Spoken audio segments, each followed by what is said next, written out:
What if I told you Love Island isn't just a dating show? It's also a game of status. Just watching season 13 through that lens has started to make the individuals in the villa's behaviours make more sense. There are clear discrepancies between the islanders that get protected, those that get challenged, and those that get listened to and forgiven.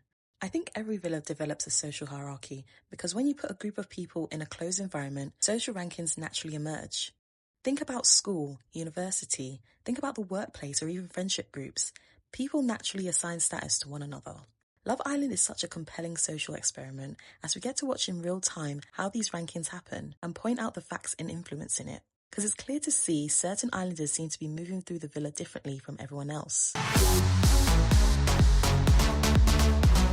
My theory is that the girls' hierarchy is shaped by a number of factors, but 4 stand out to me. The first is desirability. Not necessarily who's the most conventionally attractive, but more so who the villa treats as desirable. Think about the islanders with the most options or are seen as competition on the show. The second is proximity to the most desirable men. On Love Island, your relationship is social. Being coupled up with one of the villa's highest status boys can increase your own status too. Third is influence. Who do the girls naturally listen to?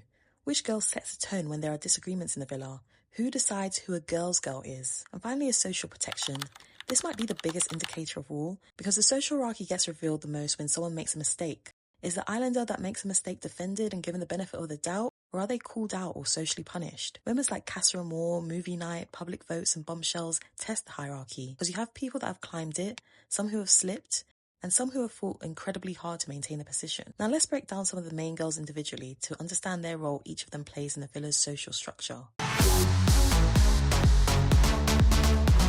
I want to start with Jasmine, as she's the easiest person to understand when you stop looking at Love Island as just a dating show. When people hear Queen Bee, they often think it means the most popular girl. But to me, the Queen Bee is the girl who shapes the social rules, the girl whose opinions carry weight, and has people looking towards her before they decide how to respond to something. This is why I've consistently had Jasmine at the top of the hierarchy. One thing that stood out to me quite early on was how the other girls seemed to perceive her, and almost have an admiration for her.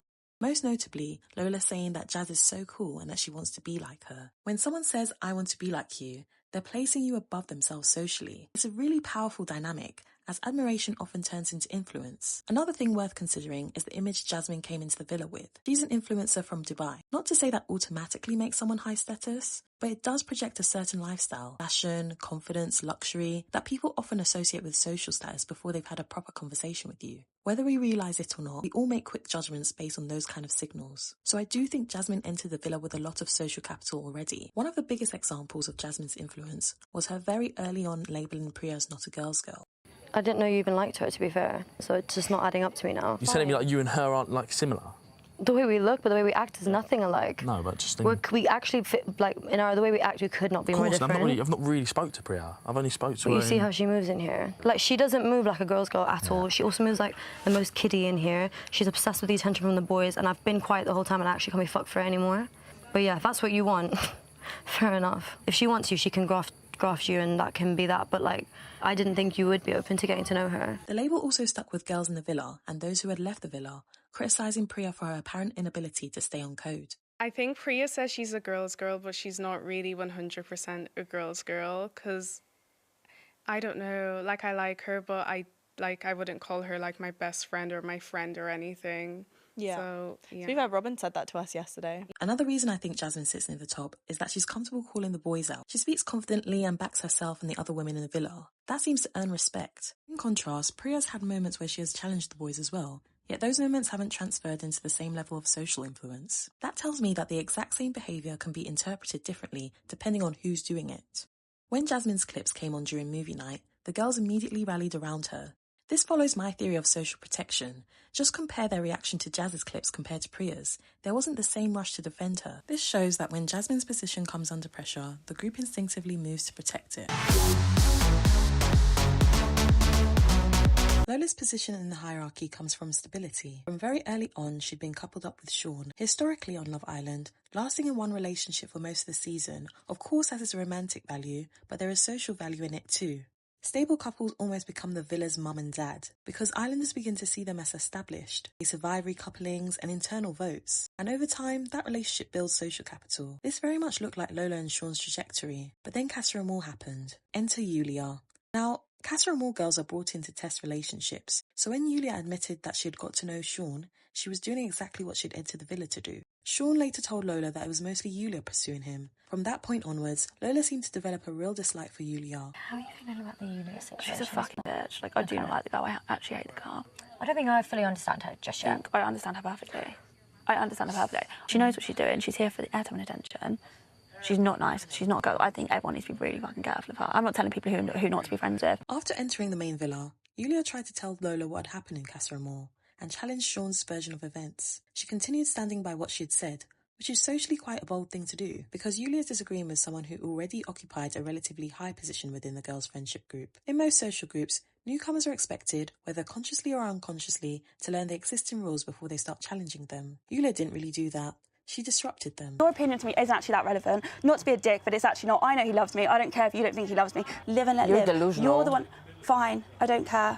Poke my home. Can we leave this? Poke my home. Does it mean fuck you? Like, I don't actually care. Don't say it. Don't say it. Spoke before me. I knew it meant a swear word. I know she was swearing at me. What's that? I don't care. It means kiss my ass. Following their disagreement, Lola repeatedly spoke negatively about Yulia to other islanders and often questioned their intentions. This may have been more about just Sean. Yulia had challenged the version of events that Sean had given, and in doing so, challenged a narrative that protected Lola's position. In many social groups, people who disrupt the existing dynamic can be perceived as a threat. Not necessarily because they're wrong, but because they introduce uncertainty in an already established social order. One way groups maintain hierarchies is by signalling who belongs and who doesn't. For a while, it almost looked like that might be happening. Yulia naturally gravitated towards her fellow Casa girls, Martha and Charlene, and they formed their own friendship group, separate from the girls who had been in the villa longer. You could argue that this was simply an act of survival after a frosty reception, but what's interesting is that Yulia never seemed desperate to win approval or force her way into an established group. Instead of changing who she was to fit the hierarchy, she appeared comfortable existing outside of it. Then the hierarchy shifted. The public voted Yulia and Lorenzo as their favourite couple. Yulia and Lorenzo. Iconic. How on earth did they manage that? Contrastingly, Lola and Sean were voted as the least favourite. The very person who had entered the villa as a Casa girl, someone who, by the villa's own social hierarchy, would have been expected to stay on the sidelines, had now been validated by the audience. But Yulia didn't become quieter now that she had public support. If anything, she continued doing what she had done since entering the villa, questioning people at the top of the hierarchy. After the grafties, Yulia admitted that she had started to distrust Jasmine. A clip showed Jasmine encouraging Priya to couple up with a Casa Amor boy so that Jasmine could continue to get to know him while still keeping her options open with her couple Kevin. Yulia began questioning whether Jasmine was really acting in Priya's best interest. Then, after seeing Jasmine pull Lorenzo for a chat, those doubts only grew stronger. So Yulia did what she'd consistently done through her time in the villa. She pulled Jasmine for a conversation and told her directly how she felt. Now I'm seeing this, I'm thinking, like, are you trying to get his attention? Like, because obviously, like, you had the whole affair thing, with Priya's situation, you weren't really honest. With the Jordan situation, like, I felt like you've been, like, more going behind people's backs, and I have zero tolerance for that.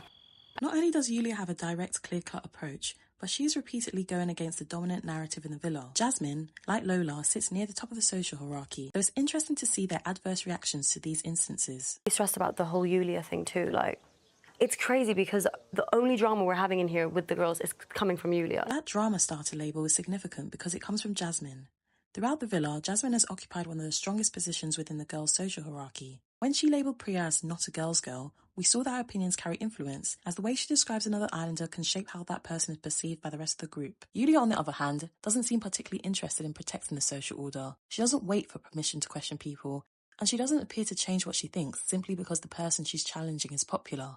The people who question the hierarchy are often labelled as the ones creating conflict, but sometimes they're simply the people refusing to follow the unwritten rules everyone else has accepted. Whether Yulia is right or wrong in every situation isn't the point here. What has made her such a compelling islander is that she's willing to challenge the hierarchy, even when doing so risks making her unpopular.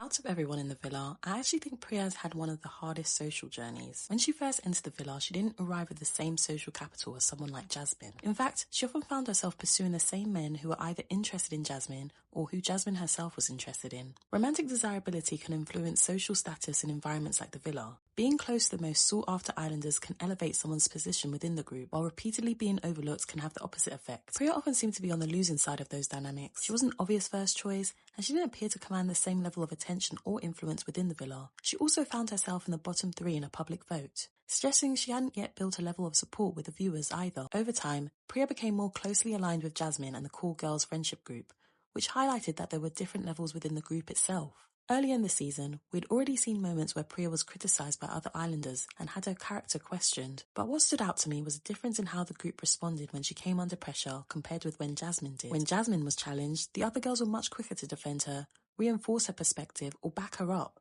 When Priya was challenged, she often seemed to be left to defend herself. That suggests that even with the friendship group, not everyone's voice carried the same weight, and not everyone received the same level of social protection. That's why I think Priya sits at the lower half of the hierarchy. She eventually found her place with the dominant friendship group, but when it came to influence, protection, and whose opinions carried the most weight, there still seemed to be a clear difference. Priya's journey shows that social hierarchies aren't just about insiders and outsiders. Sometimes there are different levels within the group itself. The rest of the girls largely occupied the middle of the hierarchy. They weren't set in the social norms like Jasmine, but they also weren't disrupting them like Yulia. Instead, they adapted to the existing social order, reinforcing it through who they supported, who they challenged, and who they stayed silent around. This season wasn't just about friendships or romantic relationships, it was about status, influence, conformity, and the unwritten rules that shaped how people behaved. Of course, this is just my interpretation of the season. Social dynamics are complex, and different viewers will read them differently, but looking at the villa through the lens of social hierarchy helped explain a lot of the behaviour that, at first glance, just looked like ordinary drama.